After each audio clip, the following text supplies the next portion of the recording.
Hi, I'm Sally Barkley. I'm Ron Hodges. Regardless of your image of Nashville, whether it's hot chicken or country music, one thing that does not get enough attention are the creators behind the things that we love. Most people are not even aware of one of the most iconic places in our city. That's right here on Jefferson Street.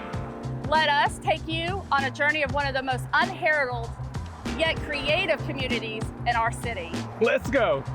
We're here at the Jefferson St Sound Museum, where Don Adams recorded an album upstairs and Nashville's Queen of Blues recorded a single. Let's go in and meet curator Lorenzo Washington.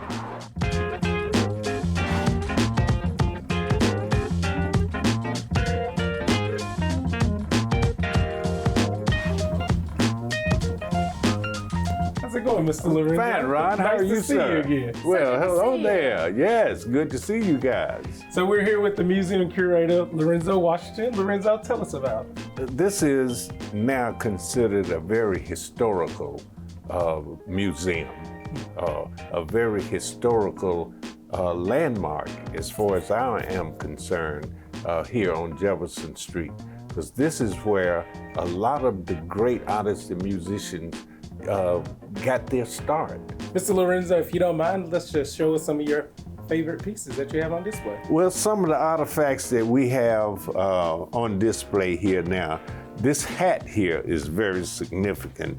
This hat was Mr. D. Ford Bailey's hat. His son, Carlos D. Ford Bailey, came over and donated this hat to the museum. Now we've got Miss Marion James. Now, Marion James was the queen of the blues here in Nashville. This was her tiara. Now, this tiara was the tiara that she wore on stage. We know that Jefferson Street was once a thriving community with people like Aretha Franklin, Jimi Hendrix, Ray Charles, and Little Richard playing here. Can you help us paint a picture of what it was like during that time frame and what caused it to change? Well, here on Jefferson Street, Jimi Hendrix and Billy Cox came to Nashville in, I think it was 1961. They were soldiers in the Army at Fort Campbell. They both were paratroopers, and they came to Nashville after they were released from the Army. And Jimi Hendrix had met Johnny Jones in Kentucky at one of the clubs at near Fort Campbell. And Jimi Hendrix decided to come to Nashville right after he had gotten out of service. And Jimi Hendrix and Billy Cox got a job working at the Club Del Morocco, and they lived right up the street, like 2 houses up from the Del Morocco on Jefferson Street. So there's a lot of history there.